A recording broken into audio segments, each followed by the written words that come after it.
The outer edges of human-controlled space were usually quiet, so quiet that days passed without a single unusual signal. Most officers working in the deep space monitoring stations spent their time checking routine transmissions, tracking cargo ships, and making sure beacons were functioning normally. For years, nothing surprising had happened. That was why, on the morning the distress call arrived, the small team inside monitoring station E97 assumed it was just another faint echo from an old satellite.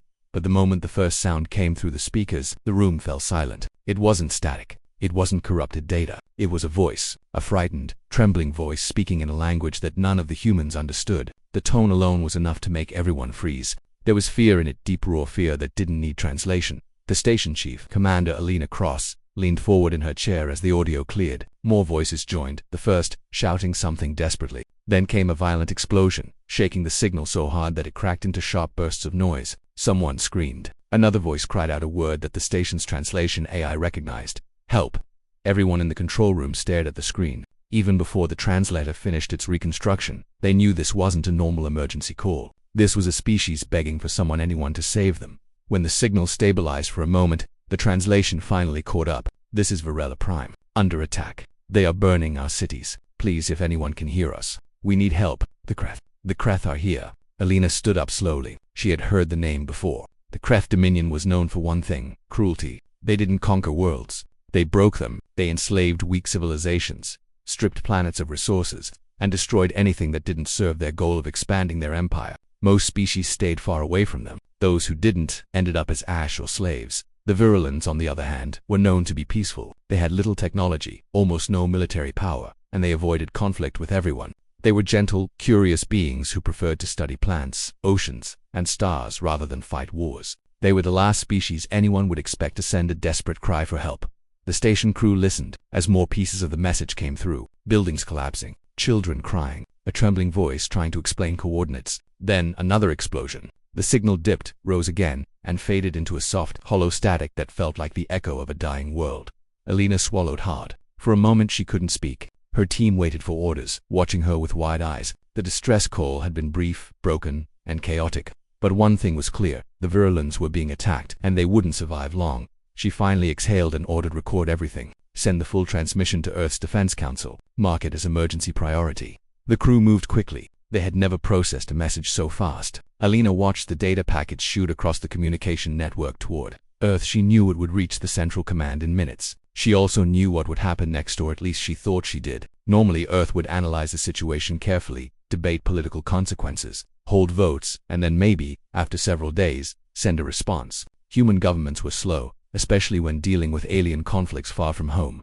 But this distress call was different. The Virulents weren't strangers to humanity. Decades ago, a human research vessel had crash-landed on a distant jungle world after a navigation error. Most species would have left the humans to fend for themselves, or worse, taken them hostage. But the Virulents had offered shelter, food, and healing. They had risked their own safety to protect a damaged human crew. The story had spread across human space back then, a tale of kindness in a dangerous galaxy. It was something people never forgot.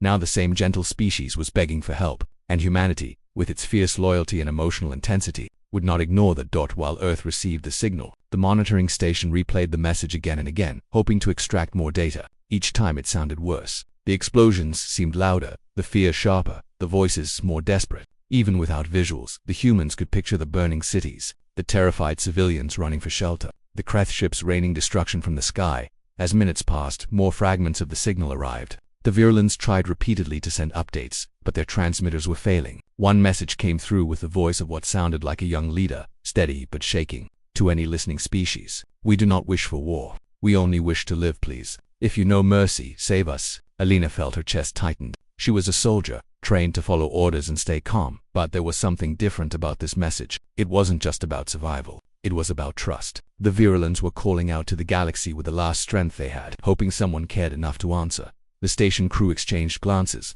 They all knew humanity's reputation. Humans were Deathworlders, ranked among the toughest, most emotionally driven species in the galaxy. They weren't the strongest physically, but they were the most intense. When they fought with passion. When they protected someone they called a friend, they did it with everything they had. Everyone in the room silently wondered what Earth would do when they heard the message. Meanwhile, the distress signal began spreading on its own, because it traveled through shared communication lines. Civilian receivers across several colonies accidentally picked up fragments, Some people heard the screams before the government even processed the emergency tag. Others saw the broken visual feed showing shadows moving through smoke. Social networks buzzed within minutes. People posted terrified reactions, questions, and anger. Someone identified the language as virulent. A historian linked old records showing the virulent kindness toward stranded humans. Soon, thousands of people were discussing the attack, demanding answers. On Earth, the Defense Council gathered urgently. The head of the council, Marin Hale, watched the transmission with a grim face. She remembered reading about the virulent rescue missions when she was a student. She remembered thinking how rare such compassion was in the galaxy. Now that compassionate species was dying, Hale ordered the council to review the threat assessment. Analysts confirmed the Kreth Dominion was responsible. They also confirmed that the virulents had almost zero chance of survival without help. Outside the council building, people were already gathering, shouting for action. The distress call had reached the public faster than expected. Videos and audio clips spread like wildfire. Parents listened to the cries of virulent children and felt something break inside. Young soldiers who had never met a virulent felt the weight of honor. They couldn't let a peaceful species be destroyed. Retired veterans sent messages offering to volunteer for any rescue mission. Humanity, a species known for its fierce emotions, was rapidly moving from shock to anger. Back at the monitoring station, Alina received confirmation that Earth had acknowledged the signal, but she didn't relax. She knew this wasn't a normal emergency. Deep down, she felt the same fire that millions of humans were feeling. This wasn't political. This wasn't strategic. It was moral. The virulents had once protected humans without hesitation. Now they needed humans to return that kindness, not with gentle words, but with strength. The faint signal came again, weaker this time. If anyone out there, has the strength, we beg you. The message cut off. Alina looked around the room. Everyone was staring at the speaker, eyes wide, jaws tight. The silence felt heavy, like the weight of a promise forming inside the hearts of everyone who heard the call. Far away on Earth, the council chambers erupted into debate as politics clashed with morality. Some argued that interfering would spark a war with the Kreth Dominion. Others argued that letting the virulents die would stain humanity's name forever. But at the center of the room, Marin Hale slammed her hand down on the table and demanded a vote. Before the council could decide, another screen lit up, this time with real-time public opinion. Thousands of messages flooded government channels. People were demanding one thing: help them. Don't wait. They saved us. They're our friends. We won't stand by and watch them die. The councillors looked at one another. They realized the truth immediately. No matter what political risks existed, humans would not forgive their leaders for ignoring the virulent plea. This wasn't a strategic request. It was a matter of honor and humanity. And so, for the first time in many years, the Defense Council reached a unanimous decision. They would respond. Across human space, military channels lit up. Special forces were alerted. Fleet commanders were awakened from sleep. Engineers rushed to prepare the ships. Something enormous had been set in motion. Something unstoppable. In the quiet monitoring station, Alina received a short message from Earth's Central Command. Standby. Immediate action authorized. Fleet mobilizing. She closed her eyes for a moment, feeling a mix of relief and determination. Humanity had heard the virulent cry, and humanity was not going to ignore it. The galaxy didn't know it yet, but the faint, terrified SOS from a dying world had just awakened the most dangerous force in human nature, loyalty mixed with fury. And once that force began to move, nothing in known space could stop it. The virulents had cried out in desperation, hoping someone might listen. Instead, they had ignited something far larger, something the Kreth Dominion would soon regret. Humanity was on its way. When the virulent distress call began spreading through human space, it moved like a spark through dry grass. At first, only a few colonies heard it, just scattered voices catching faint pieces of the broken message. But humans were emotional creatures, and once something stirred their hearts, it never stayed quiet. People started sharing the audio, discussing it, replaying the screams, analyzing the explosions in the background. Within an hour, the message had reached millions. On Mars Colony Theta, a group of workers in a mining station stood frozen around a holoscreen as the translation repeated, "We are under attack. Please, someone help." One of the workers, a tough man named Jonah Briggs who had survived 2 colony wars, clenched his fists so tight they shook. He had seen many battle recordings, but something about this one made him feel sick. Maybe it was the panic in the virulent voices, or the way they kept apologizing between their pleas for help, as if they felt guilty for calling out to strangers. To Jonah, that humility felt like a knife twisting in his chest. On the moon, a group of students in a university lounge watched the same signal, their faces pale. A girl whispered, "They sound like children." Her friend nodded slowly, eyes filled with tears. Humans were tough, but they were also easily moved by the suffering of others, especially those who were small, peaceful, or helpless. The reaction was even stronger among older humans who remembered the old stories about the Many had grown up hearing about the time the virulence sheltered a lost human crew. That story had become part of human culture, an example parents used to teach children about kindness. The idea that these gentle beings were now screaming for help, being crushed under a brutal empire, felt like an insult to human honor. It awakened something ancient inside humanity, something fierce and protective. In the cyber district of New London, retired Fleet Captain Darius Holt sat at his desk sipping tea when the signal popped up on his newsfeed. He had fought in real wars and knew the sound of terror when he heard it. As soon as the word Kreth was translated, his expression changed. He whispered to himself, "Those monsters again." Even though he had left the military years ago, he immediately opened the emergency volunteer portal, offering to serve as an advisor if Earth launched any rescue effort.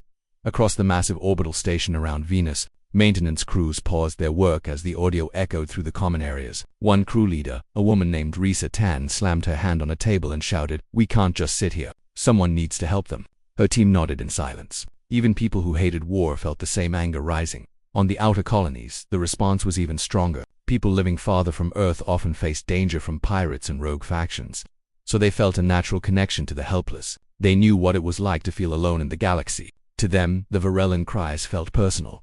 Within 2 hours, hundreds of thousands of civilians had posted messages demanding action. "Help the virulence," one message said. "They saved our people before, now it's our turn." Others were even more emotional. "If we let them die, we don't deserve to call ourselves human."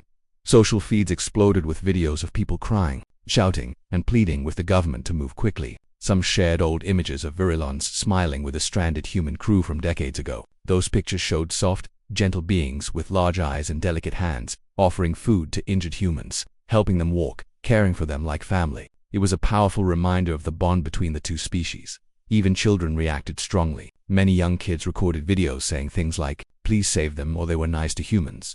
Humanity was a species driven by emotion, and no force in nature was stronger than a child's simple plea for compassion. Meanwhile, on Earth, the situation grew tense. News channels ran constant updates on the attack. Commentators debated what the government should do. Some feared provoking the Kreth dominion. Others argued that turning away would be worse, because the virulence trusted humans. If humans ignored their plea, what would that say about the value of kindness in the galaxy? Crowds gathered outside the Earth Defense Council building. People held banners saying, "Answer the SOS, save our friends, and never abandon the innocent."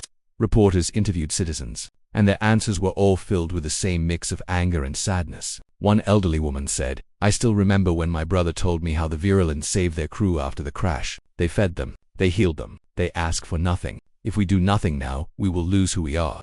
Inside the council chamber, the leaders watched the rising public pressure with growing unease. They knew humans were not calm like other species. Once their emotions became involved, they demanded action. And the virulent message had struck directly at the core of humanity's strongest trait, loyalty. Humans never forgot who helped them, and they never forgave those who hurt their friends.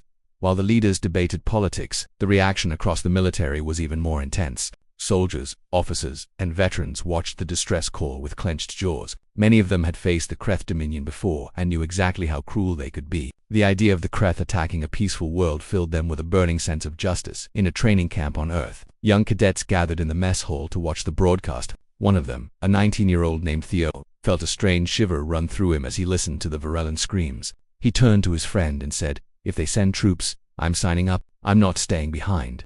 His friend, usually quiet and hesitant, nodded with surprising firmness. "Me too." Even those who had never considered going into real battle felt their hearts pulled toward the idea of helping in the fleet headquarters above Earth. Admiral Rourke, one of humanity's most respected commanders, watched the distress call alone in her private office. She didn't speak. She didn't move. She only listened. Every explosion in the recording made her jaw tighten a little more. Every cry for help fueled a quiet, controlled rage in her eyes. When the message ended, she stood up slowly and whispered, "No one harms those under our protection." In that moment, she already knew what she would do if she received the order to deploy. As the distress call kept spreading, more humans felt the same emotional wave. It wasn't just anger. It was something deeper, something woven into human nature. Humans hated injustice. They hated cruelty. But most of all, they hated seeing kindness punished. To them, the virulents were not just another alien species. They were friends. And humans were fiercely protective of their friends. In the colony of Calypto 4, a former Marine named Nadia sat in a crowded bar watching the broadcast on a large screen. She had fought the Kreth once before. She had watched them destroy a helpless settlement and had barely escaped with her life. As the virulent message played, she stood up and said loudly, "I'll go back into battle. I'll go today."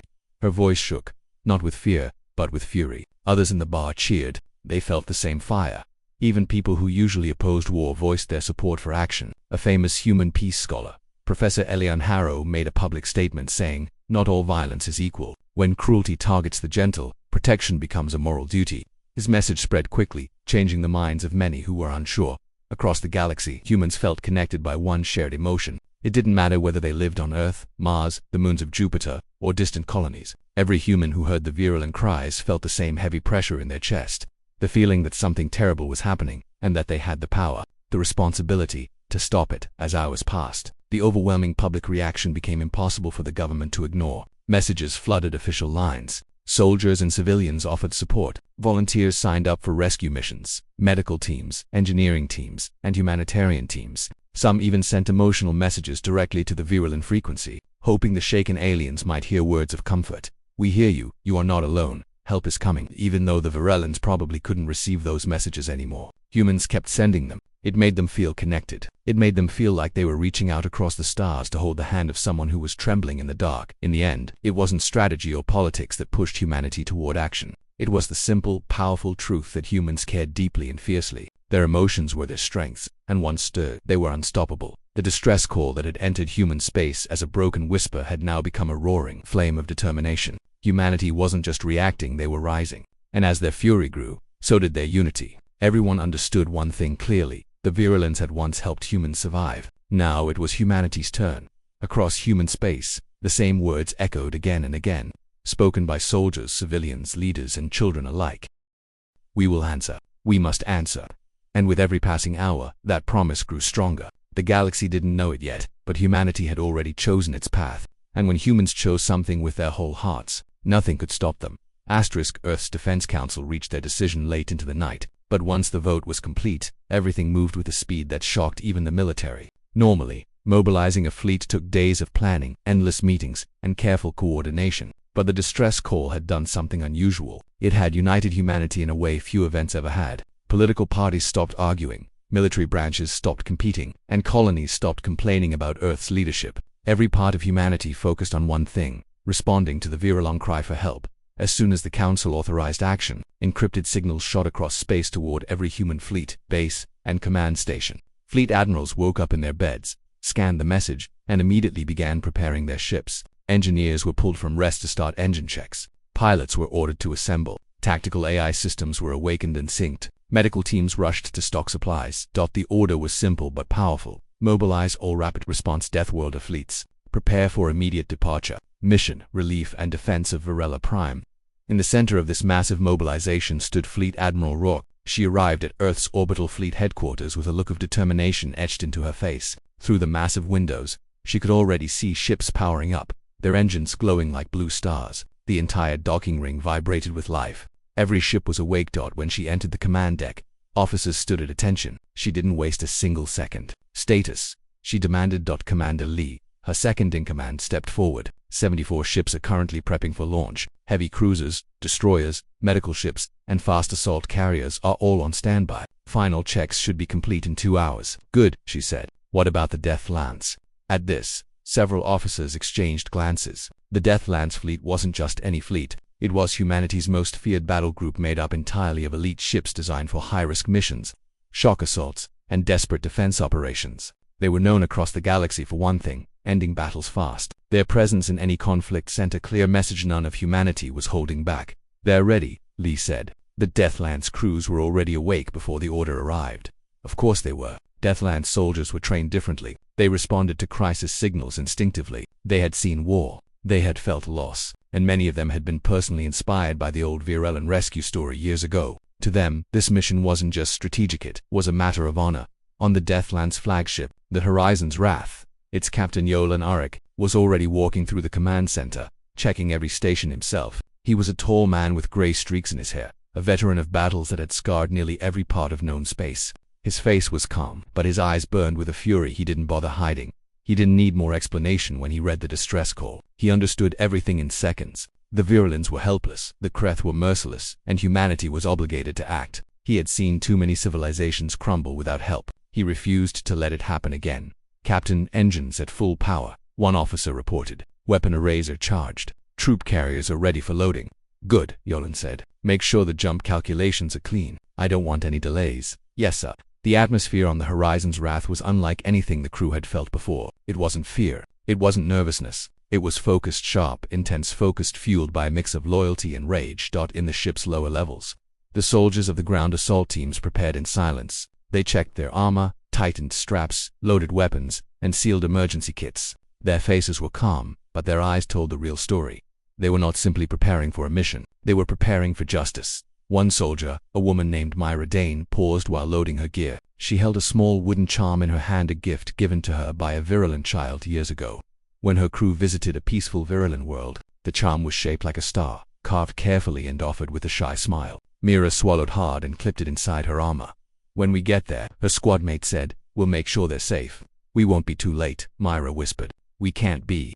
Hundreds of ships across human space went through similar scenes. Soldiers prepared quietly, pilots strapped into their seats, engineers checked every bolt. Everyone understood what was at stake. Meanwhile, Admiral Rourke prepared a direct message to the entire fleet. When the screen lit up across all ships, all crew members stopped what they were doing. Her voice came through strong and steady, carrying authority but also deep emotion. Humans, she began, we have received a plea for help from the Many of you know their story. Decades ago, they saved a group of humans without expecting anything in return. Today, they face destruction from an enemy known for cruelty. They are alone, they are frightened, and they reached out to the galaxy with their last strength, hoping someone would answer. She took a slow breath. Humanity will answer. Across the fleet, a wave of determination rippled silently. We go not for conquest, she continued. We go not for glory. We go because it is right, and because humans protect those who once protected us. Her final words carried a weight that hit every heart. Prepare for departure. Today, humanity rises. As soon as the message ended, every ship crew moved twice as fast. On Earth, the giant jump gate, typically only used for trade and exploration vessels, was being reconfigured for military operations. The gate engineers, frantic but excited, worked at top speed to stabilize the energy coils for mass fleet transit. The entire structure hummed like a living creature waking up for the first time in years. On Mars, auxiliary ships loaded supplies, medical kits, emergency shelters, food crates, water tanks. Humanity wasn't just sending warriors, they were sending everything needed to rebuild a devastated world. In the Belt colonies, fast response fighters launched early, heading to join the main fleet before the jump. Each small ship left behind glowing trails as they darted into open space, like flocks of metallic birds. The entire mobilization happened faster than anyone believed possible. In less than 4 hours, humanity had prepared a force large enough to defend an entire star system. Back on Earth, Admiral Rourke walked to the main viewing deck. The entire Earth Fleet command staff followed her. They looked out at the hundreds of ships forming a massive formation around the massive jump gate. Each ship shone brightly against the dark sea of stars. The glowing engines, the illuminated hulls, the armed weapon systems all created a breathtaking image. It felt like a sleeping giant had awakened in the quiet moment before launch. The fleet waited for one final authorization, the ghost signal from the Earth's Defense Council.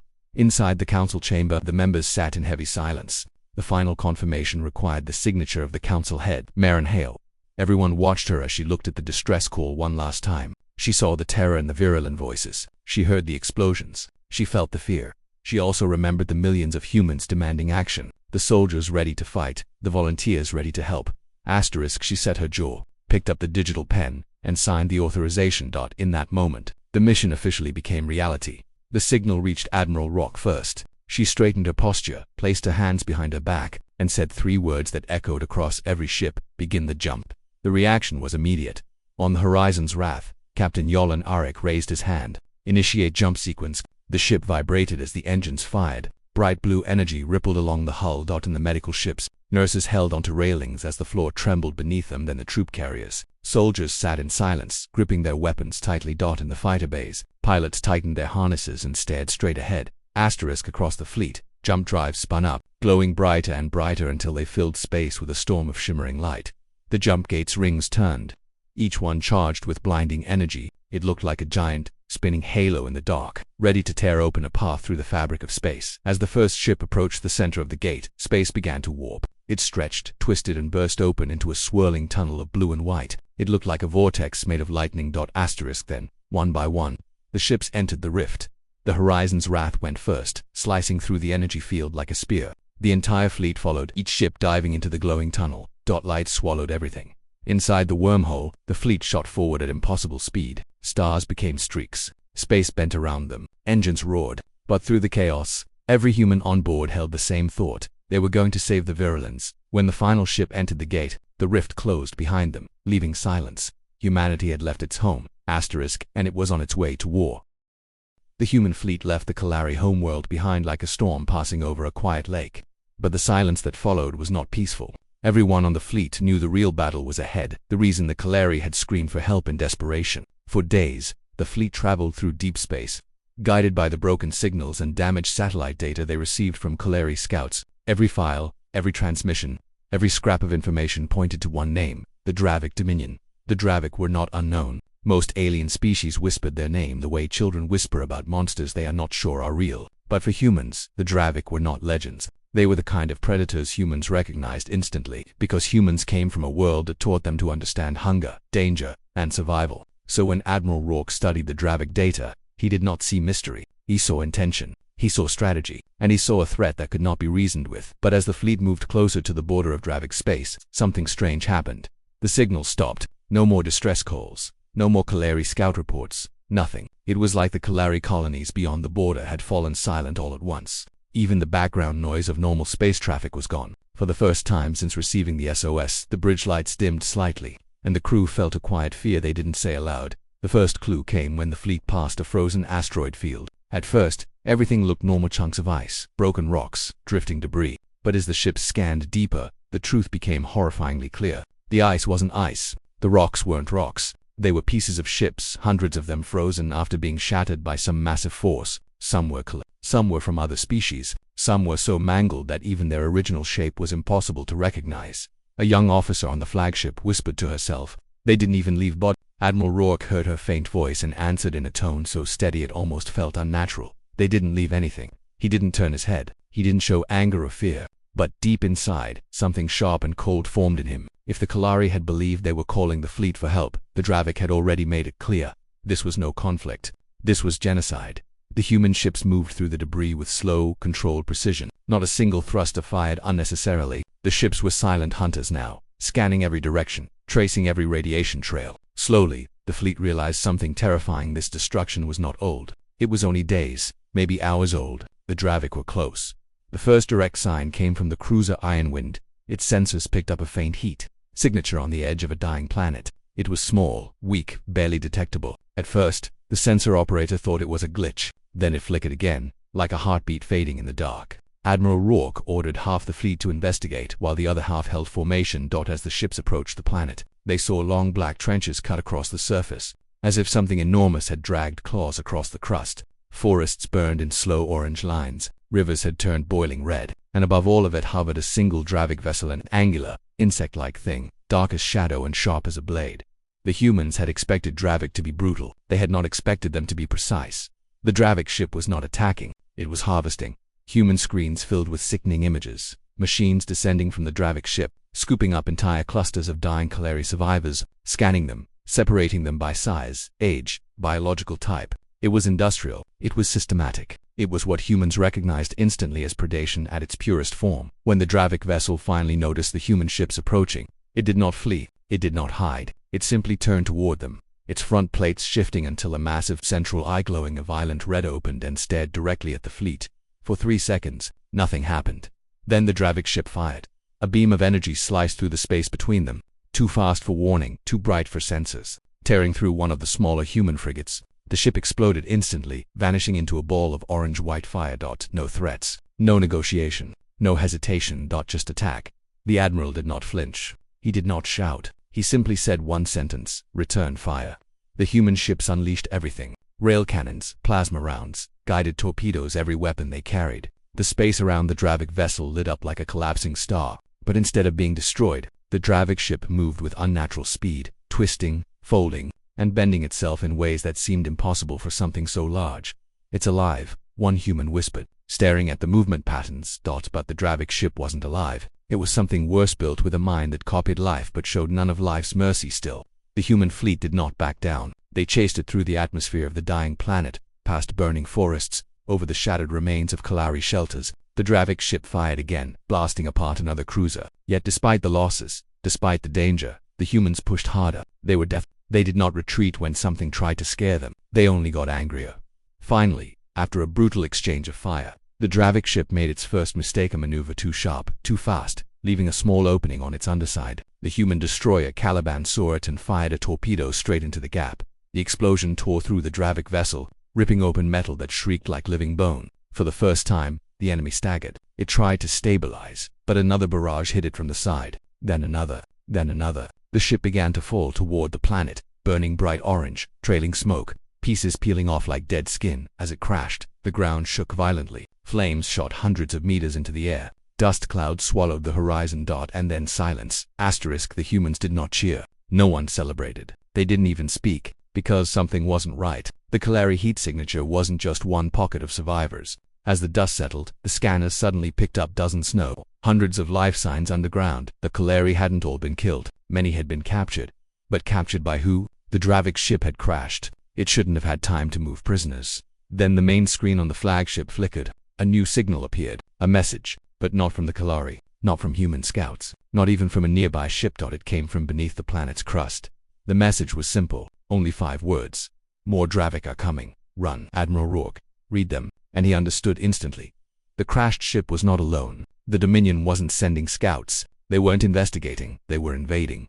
He turned to his officers and spoke in a calm voice, though his body was tense with urgency. Find the survivors. All of them. And bring them aboard. We leave in 20 minutes.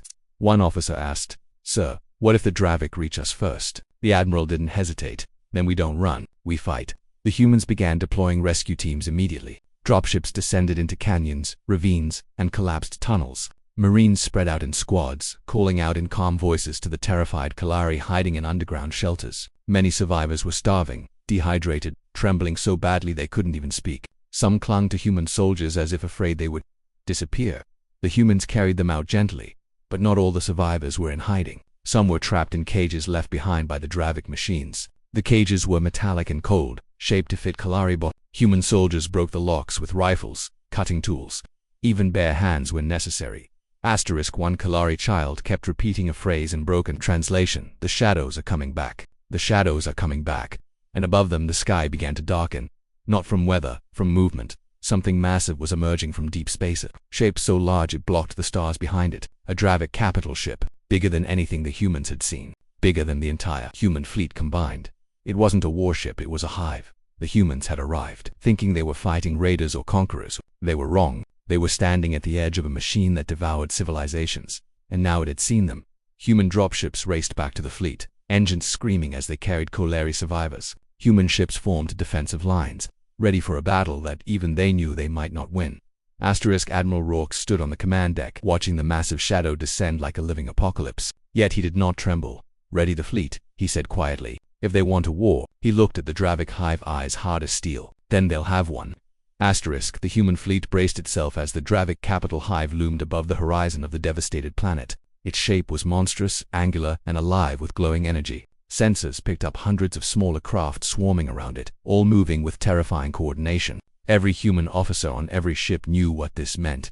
The Dravik had come prepared. They were not here for negotiation or warning. They were here to wipe out everything, and they would stop at nothing. Admiral Rourke's voice came over the comms with a calm authority that belied the storm brewing in space. All units, engage. No hesitation. Every ship, every fighter, every marine, this is our mission. Protect the survivors. Destroy the enemy. No mercy. For the Deathworlder crews, these were not just words. They were a command etched into every soldier's training, into every pilot's reflex. For decades, humans had prepared for war against impossible odds. Now the moment had come. The first wave of fighters launched. Hundreds of sleek black and silver ships erupted from the fleet like a swarm of deadly birds. Pilots gripped their controls, eyes locked on the Dravik's smaller craft darting in and out of the hive's protective shield. Explosions erupted in bursts of orange and green as laser fire and guided torpedoes collided in space. The human fighters moved with synchronization that was almost eerie. They anticipated enemy movements before the Dravik could react. On the surface, the human ground forces descended from their dropships with precision. Marines landed near the captured Kalari shelters, quickly breaking open cages, cutting restraints, and escorting terrified aliens to safety. The survivors clung to them, some crying, others shaking, all staring in disbelief at the humans who had come to save them. The soldiers offered words in the universal translators, soothing tones and promises that safety was near.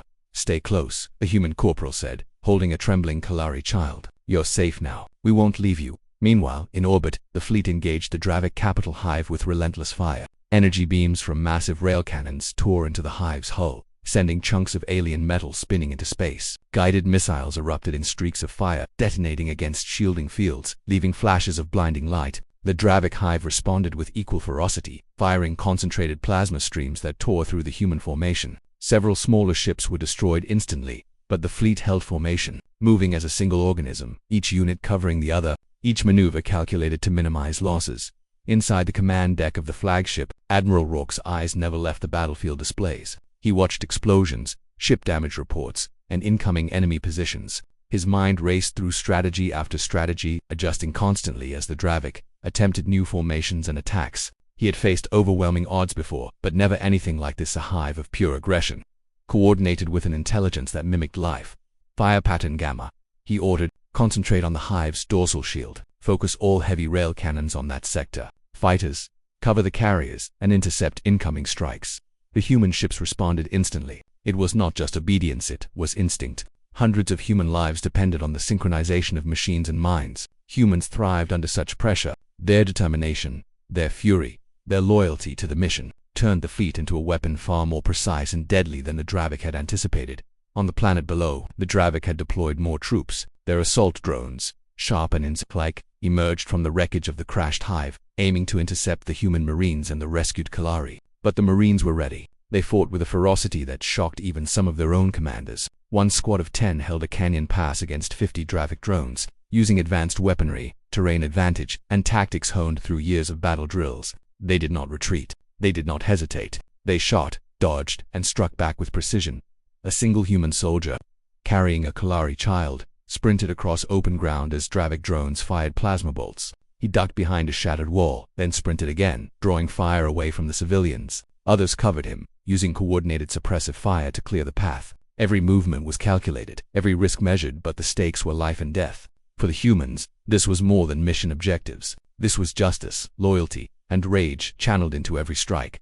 Back in space, the battle reached its crescendo. The Dravik hive unleashed its ultimate weapon, a massive pulsating energy cannon that targeted the human fleet's center. Ships near the line of fire erupted, burning in a brilliant cascade of orange and white. For a moment, it seemed as though the fleet might break, as though the Dravik's overwhelming force would overwhelm human defenses. But humans did not break. The flagship maneuvered into the cannon's path, absorbing some of the blast, while other ships executed evasive maneuvers. Fighter squadrons darted through debris and plasma trails, striking from angles the Dravik hadn't anticipated. Torpedoes found weak points in the hive's armor, detonating inside the hull and sending shockwaves through its structure. Human firepower was precise, relentless, and unyielding. Even with the hive's size and technology, it could not withstand the combined assault. Panels ripped apart, vents exploded, and the once impenetrable armor cracked. Smaller Dravik craft began losing coordination, some colliding with each other in panic as their protective system failed.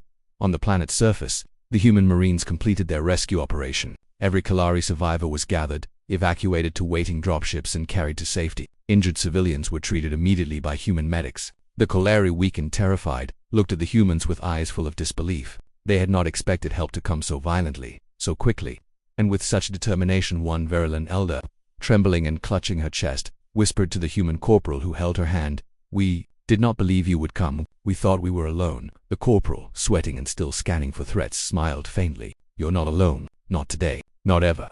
Back in orbit, the Dravik hive finally began to collapse. Its energy core, damaged from repeated rail cannon strikes, exploded in a wave of brilliant light that shook nearby ships. Chunks of its hull rained into the atmosphere below, sparking firestorms across the already devastated planet. Smaller ships were caught in the explosion, leaving nothing but burning wreckage behind.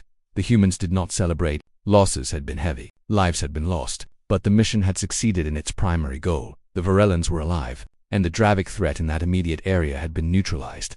Admiral Rourke stood on the command deck, breathing heavily, staring at the battle displays. Every flicker of movement reminded him that this war was far from over. But for now, the humans had shown what they were capable of. They had acted not with hesitation, not with doubt, but with fury and precision. They had protected those who could not protect themselves. And in doing so, they had sent a clear message across the galaxy. The Kalari survivors began boarding human ships. Many touched the humans' arms, faces pale but grateful, as if still trying to comprehend the violence that had saved them. Children clung to soldiers, whispering their thanks. The human medics worked tirelessly, checking for injuries, stabilizing burns, and giving comfort where words could not. On one of the fleet's observation decks, a group of human pilots watched the departing survivors. One whispered to another, "I think they're going to remember us forever."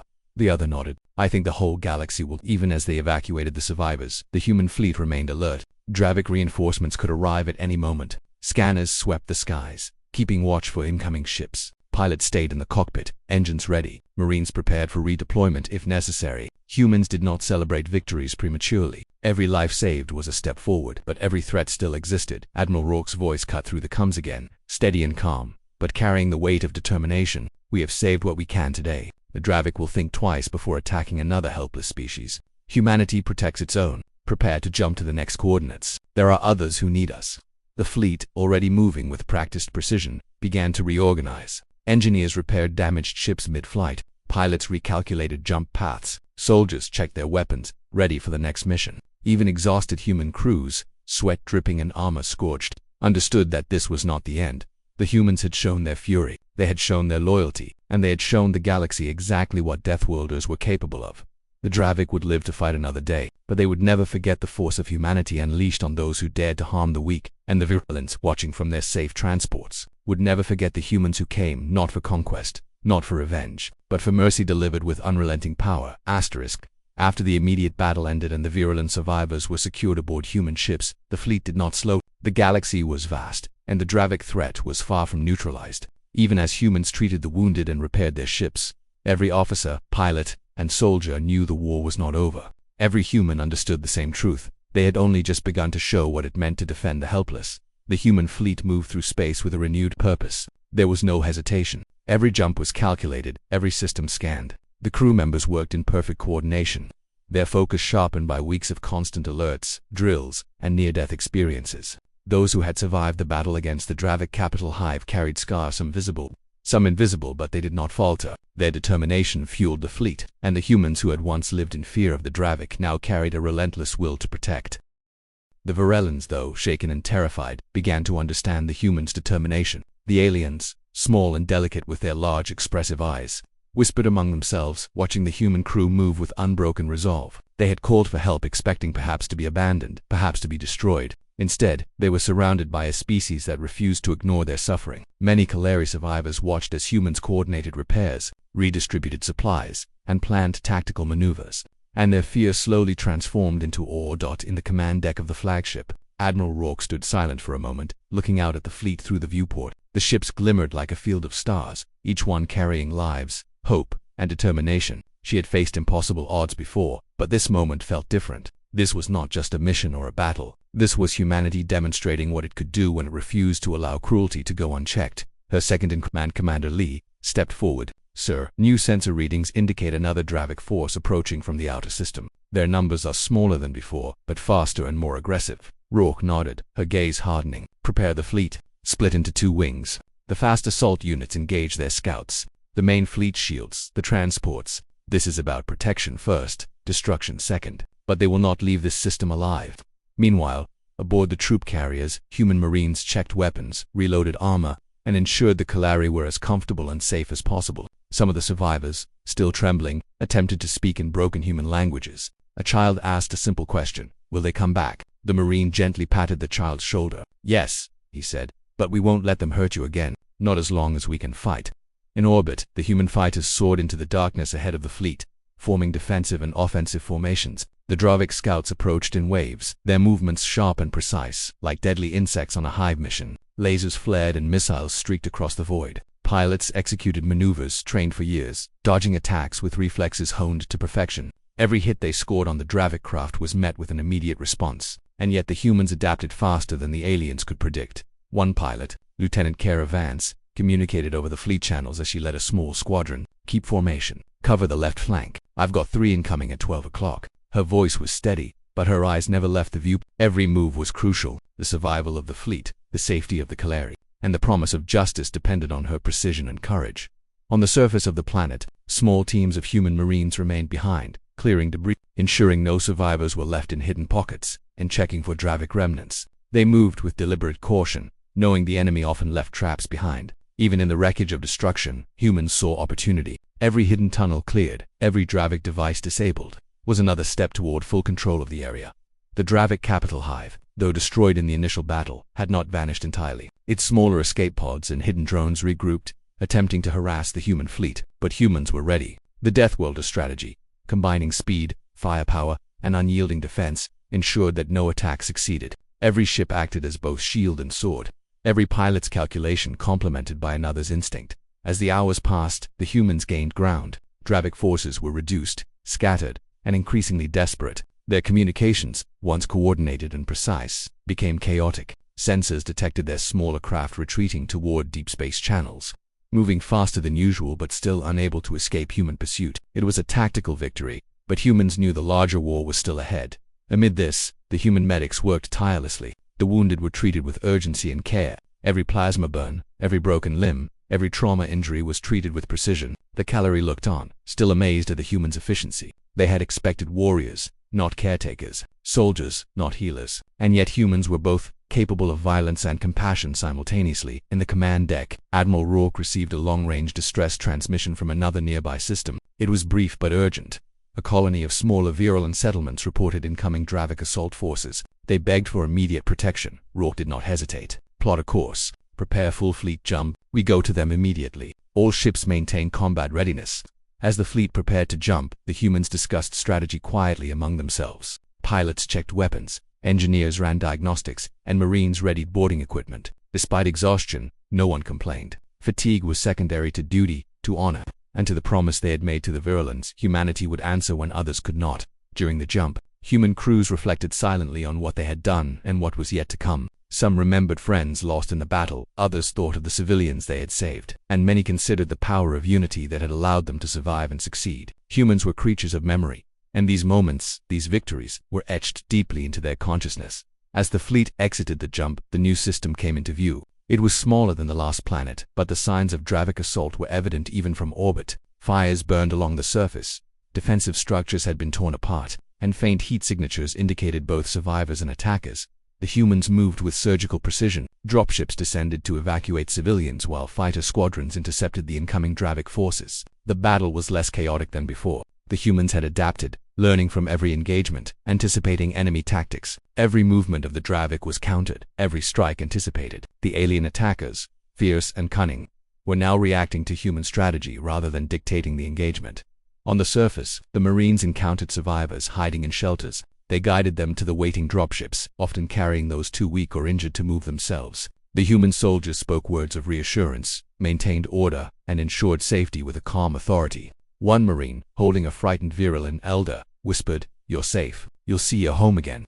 The fleet's firepower prevented the Dravik from landing reinforcements. Rail cannons, plasma beams, and precise missiles shredded the alien craft before they could reach the planet's surface. Human coordination was unmatched. Every ship, every pilot, every weapon acted in concert. The Dravik forces were decimated, scattered, and fleeing. Finally, the evacuation was complete. Every Kaleri survivor was aboard human ships, safe from immediate threat. Yet humans remained vigilant, scanning the system, patrolling borders, and ensuring that no Dravik remnants could regroup. Their work was far from finished. But the immediate danger had passed. In the quiet moments afterward, Admiral Rourke addressed the fleet. "We have saved these people today," they called out in desperation, and we answered, "Remember this feeling. Remember why we fight. Humanity protects the helpless, and we will not falter." Crew members across the fleet exchanged quiet nods. Their faces were weary, but their eyes shone with pride and determination. Every pilot, every soldier, every medic understood that this was only the beginning. The galaxy was vast, and threats were endless. But humans had proven something vital. They would rise to any challenge, defend those in need, and fight with relentless determination. Looking out from the transport decks, began to understand fully the magnitude of what humans had done. They had feared abandonment, betrayal, and destruction. Instead, they found warriors who combined fury and compassion, precision and instinct, brutality and mercy. It was a lesson they would never forget.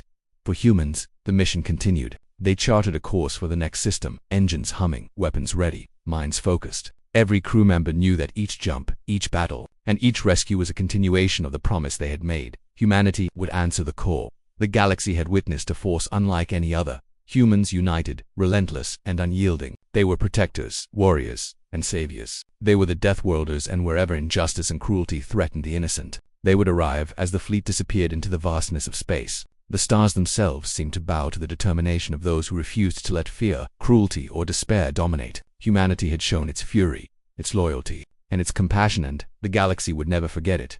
And somewhere deep in the virulent hearts, hope that had been nearly extinguished now burned brightly once more, carried by the humans who had risked everything to save those who could not save themselves.